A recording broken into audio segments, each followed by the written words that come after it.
Hello, snakes. My name is Dante, and today it's Podcast Tuesday once again, and it's time to finish off with the Streets of New Capenna spoilers. So, yeah, tons of new things have been confirmed. Shield counters now have a functionality, which basically, when a creature with a shield counter is dealt damage, instead or destroyed, instead remove the shield counter. Like it basically protects the creature from damage and also from destruction, but only one use. That's what the shield counter does. Then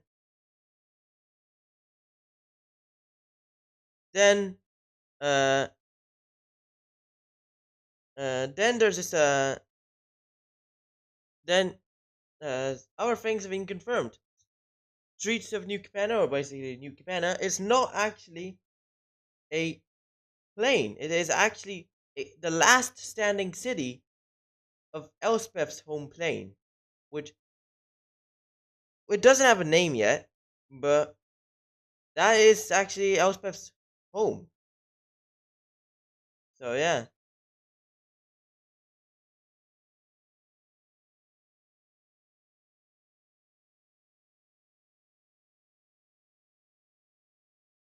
and yeah,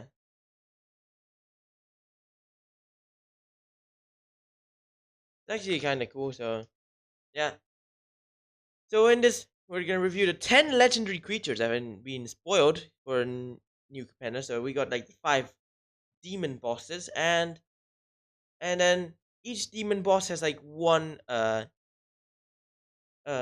member, which is probably like above all others, but below the demon, like like probably like the most loyal, um, like probably like the second in hand, the boss's second in hand, part of the in the gang, like basically in terms of like ranking stuff like that, like basically the bosses and then the second in hand, basically something like that. Because yeah, it's supposed to be like demon mafias, but like and gangsters. Oh hi, Karan. How are you?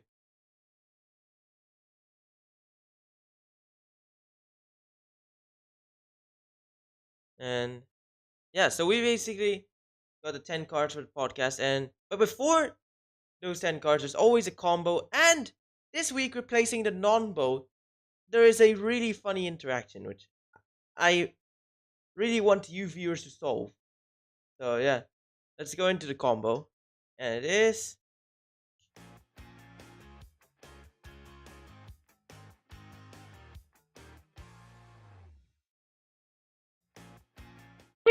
I'm good.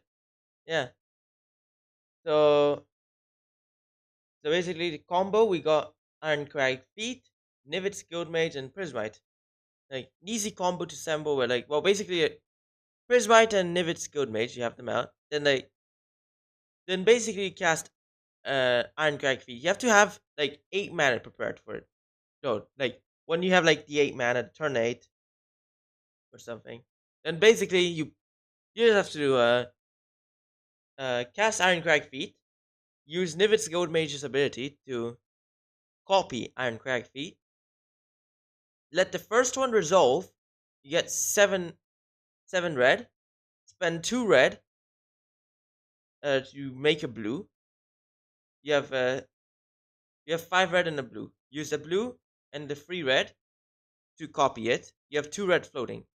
You basically do this to get infinite mana of all the colors, but only one spell to cast. So if you're gonna cast a spell, just use Fireball, and that finishes everything. But you can use the ability like even Nivet's Guildmage's ability, or cast to an instant or sorcery, then copy it infinitely. So basically, you do the last, the final go. Basically, like yeah, you can like infinitely copy the last spell you're gonna cast, and yeah, it's a really cool combo. Yeah, and here is the interaction I've been talking about. Like so, yeah, and there it is.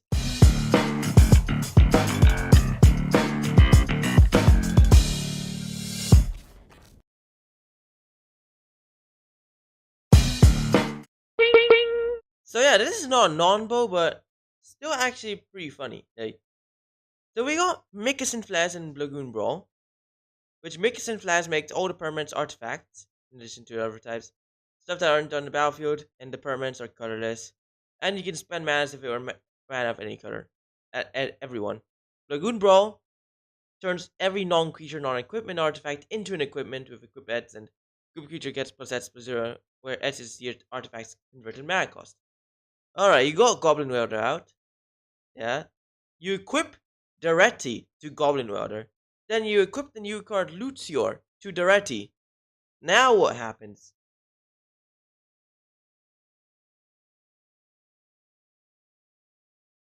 Yeah. I'll let the viewers solve this. So yeah.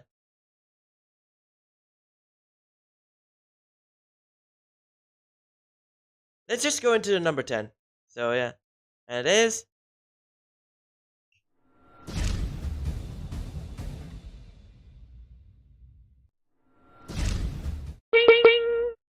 Rego, Streetwise Mentor. White, and then hybrid green or hybrid green white and hybrid blue white. 2/2 legendary cat citizen with enters with shield counter. Then when you attack a player or planeswalker with one or more creatures with power 1 or less, draw a card. So, but it's only if you attacked with at least one. Like, it's not like one for each. So that's the issue. This card probably the worst out of the 10 legends. So yeah. So yeah, let's go in to the number 9. Simple 9. And it is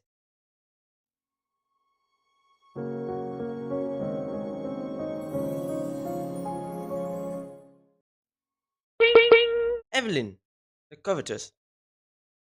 2 and black normal, blue black hybrid, red black hybrid, 2/5 legendary vampire rogue, flash, and whenever it or another vampire creature no, another vampire in general, doesn't have to be creature. Whenever it or another vampire enters battlefield under your control, adds out the top card of each player's library with a collection counter on it. Once each turn, you may play a card from exile with a collection counter on it. If it was exiled by an ability you controlled, and you may spend mana for a mana of any color to cast it. So basically, with Evelyn, the good thing about Evelyn is that if you cast another Evelyn or something, or something that will copy Evelyn or ability or something, um, you can still cast the cards. Like even if you only control one of them, or in fact, even when it leaves, you can still cast them because basically because you can actually uh all it matters is that it has to be your ability. So if the opponent has an Evelyn, the ones that's out by your opponent's Evelyn abilities or something like that uh can be cast by them, and then yours can be cast by you. So yeah, kind of seems like an ability, like like an MTG arena thingy, but it's actually on paper. So it does give me hope about alchemy coming to paper, which is something Wizards wanted to do, and but will find very tricky to do because they clearly stated that it will be coming to paper. Like, but the issue is how would it come to paper if if it has like arena mechanics and stuff like that. They're gonna find a way. That is what they said. So let's go into the Golden 8, and it is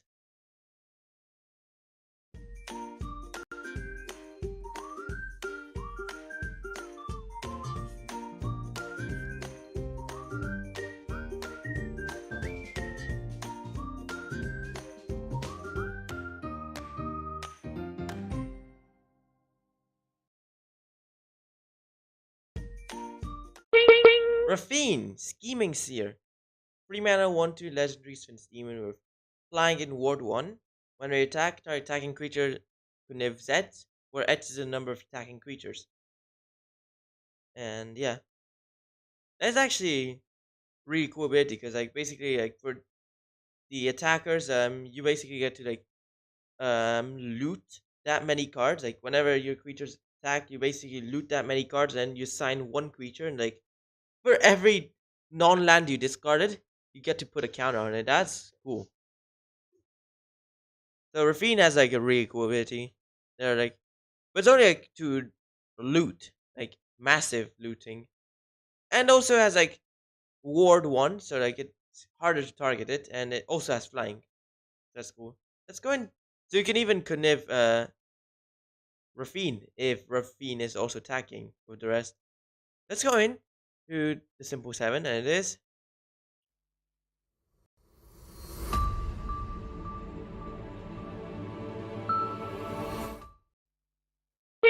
Ziatora, the Incinerator. 6 mana, 6 legendary demon dragon.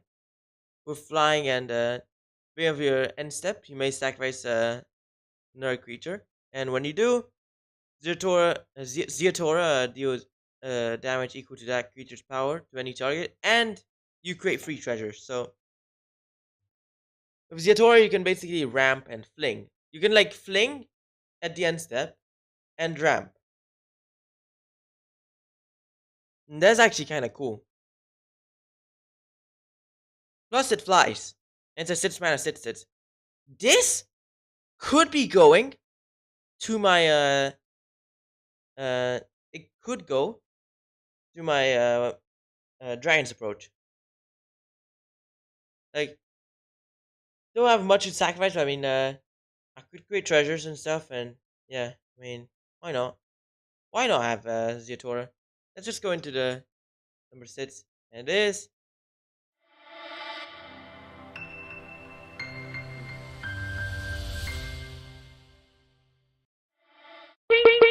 hmm, Ognis, the Dragon Slash. And yeah, 4 mana, free legendary Viashino warrior. With basically, I like how each of the legendary ones, not the bosses, they each have like their primary color, which like you basically you have to use one of the colors to cast it, and then like you can hybrid by using the other color or not. Like like one, and then there's a hybrid black or red, normal red, and then hybrid red or green. Like free legendary Viashino warrior with haste.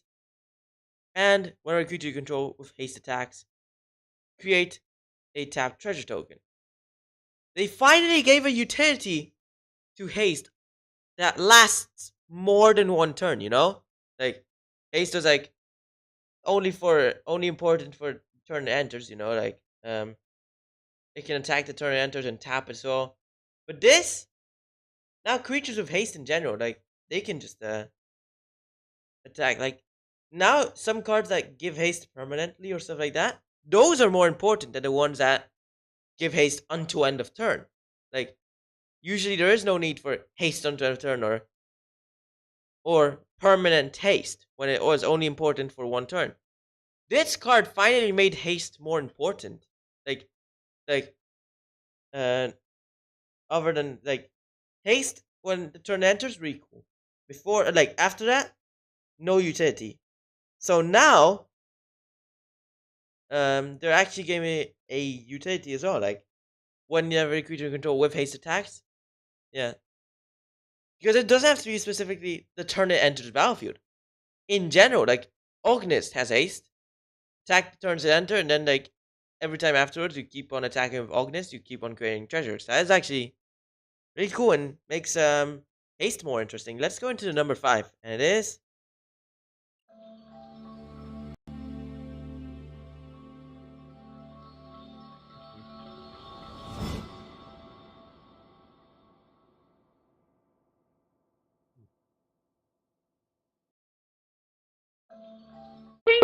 Valkuspara, Pact Weaver. 4 mana free legendary bird demon, flying trample, and made more useful because the shield counter actually has the utility, enters with a shield counter. And you may look at top card of your library anytime, and then you may cast it spells from the top of your library by removing a counter from a creature you control.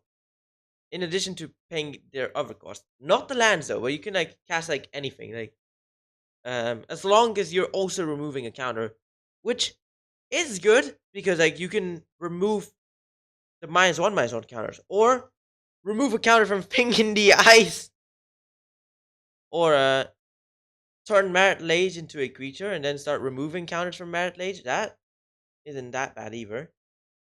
And then what else? Um, doesn't need counters. Okay. Uh, hmm.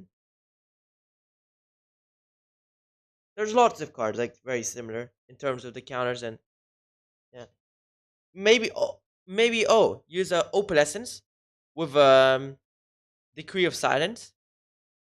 Um, you can their spells will get countered. Like you have to try and keep it below the 3, but like you have to cast a card from the top of the library, remove the counter from Decree of Silence, and yeah,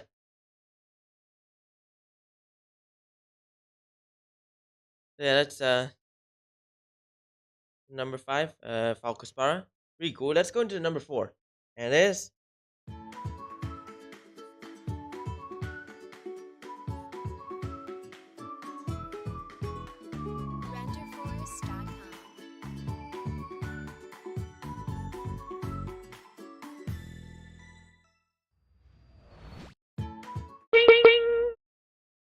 Ginny Fey, Jetmir second, and it's basically 3 mana, 3/3 legendary elf druid with. If you would create one or more tokens instead, you may instead create that many 2/2 cats with haste, or that many 3/1 dogs with vigilance. So that's cool. Like, and it's not even a must. You can choose whether or not to create the actual treasures or create dogs or cats. And plus, the fact that it creates dogs and cats would make it good for Bryn Seri, I think. Yeah, yes, it actually goes in the perfect colors. It actually goes in. Yeah, it's red, green, white. So you can use it in the cat dog commander deck. The only issue is that Jenny Faye is not actually a cat or a dog. She's just an elf.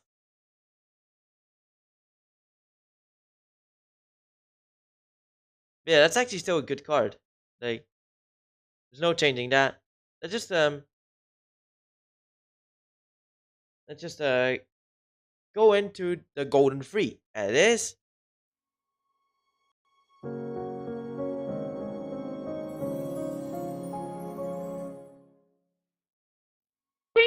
Yeah, remember to that inventory. We got Toulouse, clever conductor, um, uh, and 3 mana, 3/1 legendary human rogue. With enters battlefield, it connivs, and whenever you discard one or more cards, exile them from your graveyard. When it dies, put the cards out of it back to the hand. So basically, Toulouse can actually connive as soon as it enters. So you basically draw and discard as soon as it enters, and it could grow as well, unless if you discard land.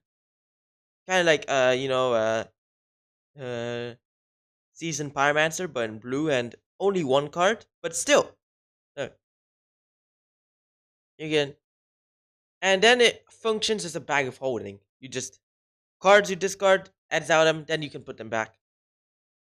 Only issue is it's not a replacement effect, so it still triggers Haunt of Hightower if your opponent's actually playing it. Like, I'm pretty sure someone in at my LGS is gonna play Toulouse in their commander deck or as a commander, and I'll be playing Haunt of Hightower in the same game. So yeah, probably.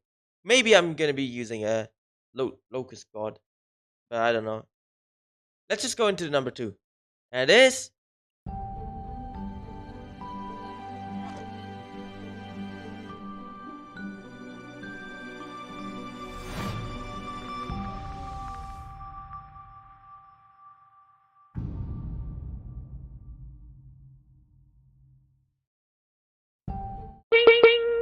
Jetmir, Nexus of Revels. 4 mana, 5/4 legendary cat demon. With creatures you control, get +0 and vigilance as long as you control 3 or more creatures. And then once you get the sixth creature, your creatures also get like trample and +1/+0. And then finally, if you control 9 or more creatures, +1/+0 and double strike. So yeah, that's actually really cool. Like I explained it in a previous podcast, so you can check them out on the channel. But still, +1/+0 and vigilance for free creatures. For like basically like so yeah, 0 to 2 no bonus, 3 to 5 +1/+0 and vigilance, 6 to 8 +2/+0 vigilance and trample, and then 9 plus +3/+0 and double strike vigilance and trample. Now that is OP. Let's just go in to the final card, the best legendary in the set. Oh yeah, so far yeah.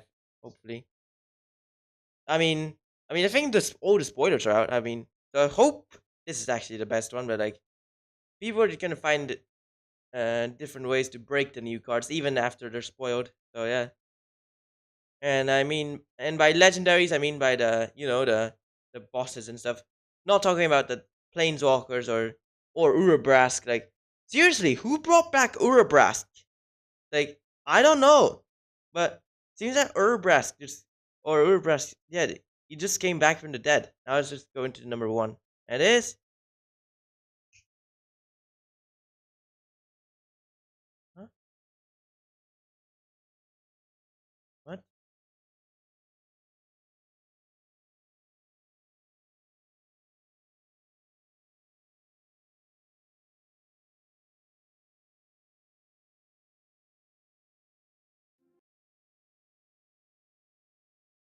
I have legit no clue, but well, we have it. Lord Zander, the Collector, 7 mana, 6/6 legendary vampire demon noble. Who enters battlefield, um, Thanos snap your opponent's hand. Well, one opponent's hand. When it attacks, Thanos snap the defending player's library. And when it dies, Thanos snap target opponent's non-land permanents. You know what I mean by like Thanos snap? It's like uh half, half. Yeah, bruh. That's actually kind of cool. Like how it specifically like slices away half of everything, like from one, but only from one opponent. I mean, good thing it doesn't affect you, but only for one. And like the top trigger happens once, bottom trigger only another time. But then like continuously you mill half. Like it's kind of like Ulamog. Plus, all the sliver stacks could actually end up playing Lord Zander because they already play free mana Sorin, which free mana Sorin could put down a vampire from the hand, which they would use to put in Morophon from their hand onto battlefield. Which Morophon is actually like a shapeshifter, a changeling. So basically, he counts as a vampire, even though he's using it for slivers. Like he can cast the sliver hive lords and stuff like that for free. They could put Lord Xander in there as well, and plus, it's definitely gonna see play in Pioneer, like possibly a Pioneer vampires or something with Soren plus Lord Xander. That would be interesting to see. That's our number one. Plus, we got the bonus card, which is the original, the only card before before New Capenna that actually used shield counters. Except the shield counters had no functionality except for its own card. Let's go to the bonus.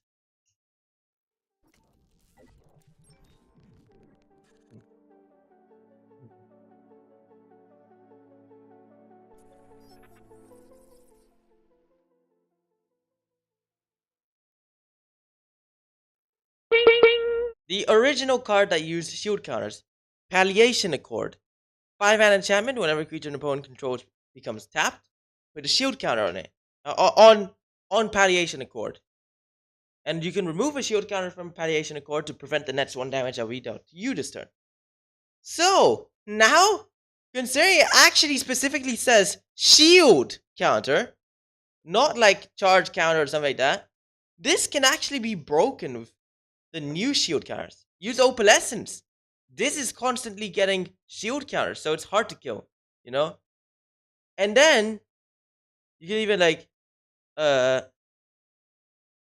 uh and then you can even put shield counters on palliation accord as well, like when it turns into a creature. So you can actually remove more shield counters from palliation accord. That is actually insane. Like, unless if they fix this card, this is actually gonna be really powerful. Yeah.